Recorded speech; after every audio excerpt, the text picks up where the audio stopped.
Another year of smartphones, another time where I have to buy multiple of one particular one in order to get the phone for a video. This is the second time I've done this. I did this with the Galaxy Note 10 Plus last year. I had to buy like 5 of them just to get one in time for a video.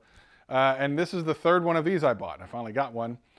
Long story short, I had to buy one from Apple that won't get here until tomorrow. I bought one to be delivered from Best Buy, which should already be here but isn't. And then I had to buy one to go pick up at Best Buy. It's, what I do for you guys is pretty crazy. I spend a tremendous amount of money, so please hit that like button. This is ridiculous. This is shenanigans. But this is the iPhone SE, the 2020 version, and it's caused a little bit of controversy, whether it be the processor potentially being underclocked, or it potentially being just an iPhone 8, or someone buying a phone with a design that's many years old. It seems like this phone has triggered just as many people as it has excited. For me, I think the truth is somewhere in the middle. It's better than nothing. And by nothing, I mean what everyone else is doing. No other manufacturers are bringing to you a phone with this much capability for $400. Not really, anyway. And I'll tell you all about it right after this. This is, you listening to Travis. What up, players? Welcome back. And for all you new people, welcome. My name's Travis and I do tech videos every single week and have a blast doing them. If that sounds like fun to you, sit back, relax, and enjoy the video. Anything I talk about will be in the description below. But for now, let's just get into the video. Now, real quick, one of the first things I did when I got this thing out of the box was put it in my phone soap. I've been talking about phone soap for months. The only reason you haven't heard me say anything about it over the last 2 months is they've been sold out. So I'm just gonna say something about it now because they're starting to get stock back in. Before it was cool, I was practically begging people to buy phone soap. Not because I'm sponsored, but because it takes care of bacteria and viruses that are on your phones and keys and anything that fits in it.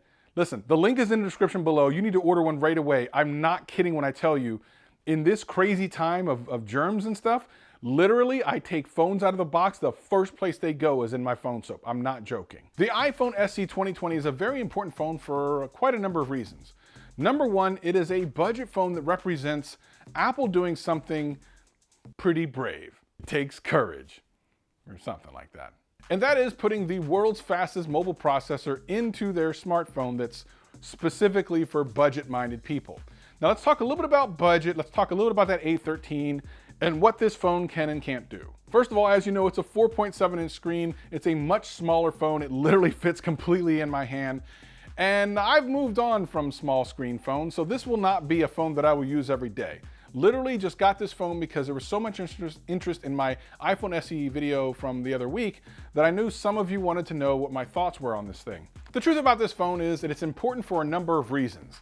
And some of them are not exactly what you're expecting. Number one, this thing's performance is really, really good. Obviously, it's running iOS 13 with the A13 processor. Now that processor has a little bit of controversy attached to it.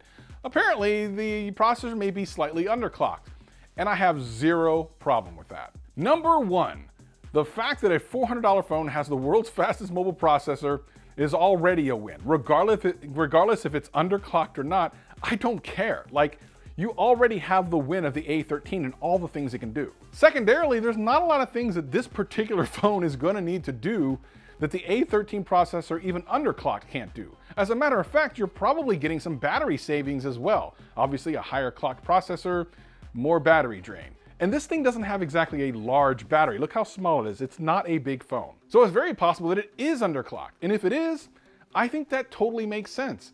Because in no way does this seem like a slow phone. Like literally, this is an iPhone. If you've ever used an iPhone, it works the same. I think it's really important to make one thing clear.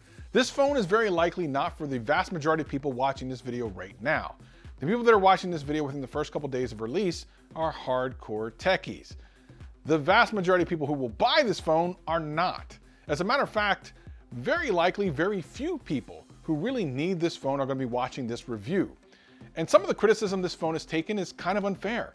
It wasn't actually designed for you.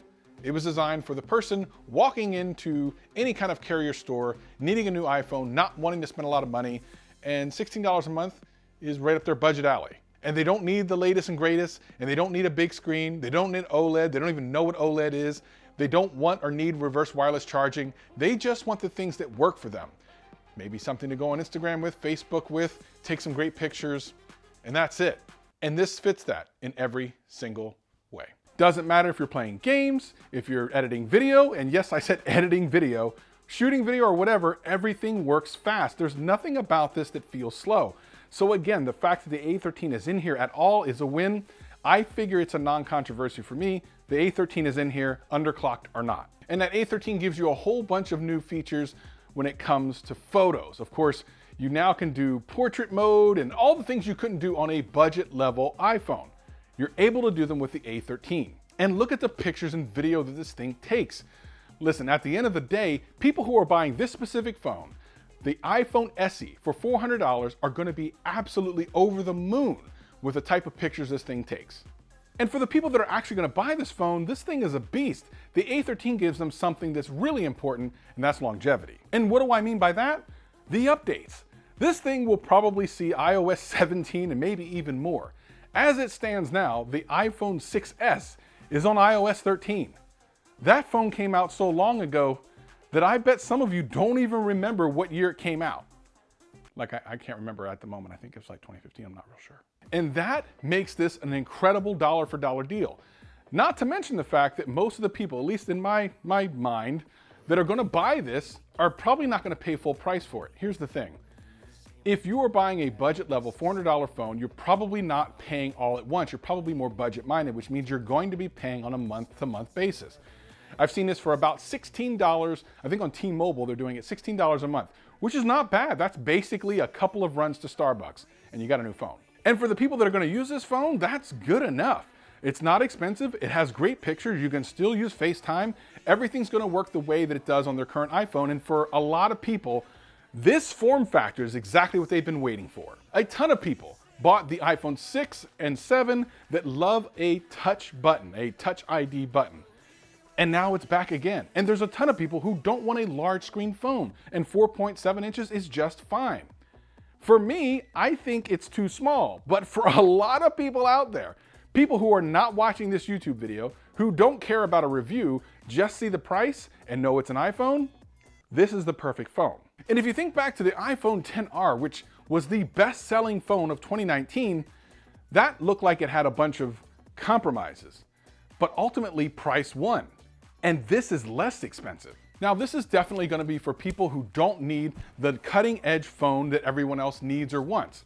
Sure, it's got the best processor, but it's got a small screen. It doesn't have an OLED screen. It doesn't have reverse wireless charging. It doesn't have, listen, remember all the complaints that I said before in the last video? Let me, matter of fact, if you don't remember them, here's some of them. It's only got a 720p screen. It's only got an LCD screen. It's only got one camera. It's only on iOS. You can't multitask on it. There's no headphone jack. Who buys a phone like this in 2020? Obviously, none of those things matter. When it comes to buying a $400 smartphone, your expectations should be kind of low.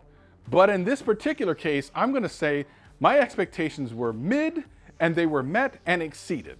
At the end of the day, this is not a phone for me. Who is it a phone for? Kids that maybe have their first ever smartphone, maybe a grandparent or a parent that just wants something simple. You know, you don't want to be tech support all the way across the country like I am for my mom. And if everyone has an iPhone in the family, obviously iMessage works great and so does FaceTime.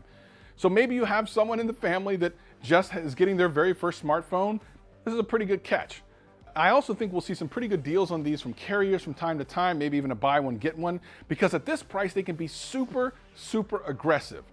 You notice that from time to time, places like T-Mobile will do a buy one, get one. I mean, for $400, they're probably gonna do like a buy one, get two thing or something. And for Apple, this just puts another iPhone in someone's pocket.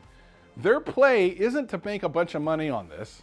Their play is to get people into the Apple ecosystem where they will use Apple TV, iTunes, Apple Music, or any of those things and spend money digitally. This is just a very clever Trojan horse. And they didn't go back to an older form factor just because. They did it because there was a demand for it. There are people still on iPhone 6Ss and 7s that won't move, and now they probably will. So I'm probably going to do a comparison video between this and the iPhone XR, as I think those two are a good match, despite the fact that a lot of the portions of the hardware of this phone actually match up with the iPhone 8. I think since you can't officially buy the iPhone 8 from Apple, A much better comparison is between this and the XR, and which you should buy depending on what you're looking for. But even that is probably not fair because this is a budget phone. And I know some people don't like people calling a $400 phone budget. I mean, but it is. I don't know what else to tell you. This is a budget iPhone. And at the end of the day, it's pretty darn excellent. For what you're getting, wireless charge, you're getting an A13 processor, you're getting some really great picture capabilities. The camera is actually fantastic on its thing. The performance is great. And I don't know, I mean, what would you want for $400? I think you start to think about what you should expect for $400, and what you get is kind of more than that. But what do you think? Did you get an iPhone SE? Did you get it for yourself? Did you get it for someone else? Tell me in the comments below. And by the way, I did some videos about this particular phone just the other day. Make sure you watch that, and then maybe the SE video too, because we're gonna do a comparison on that. Peace and love.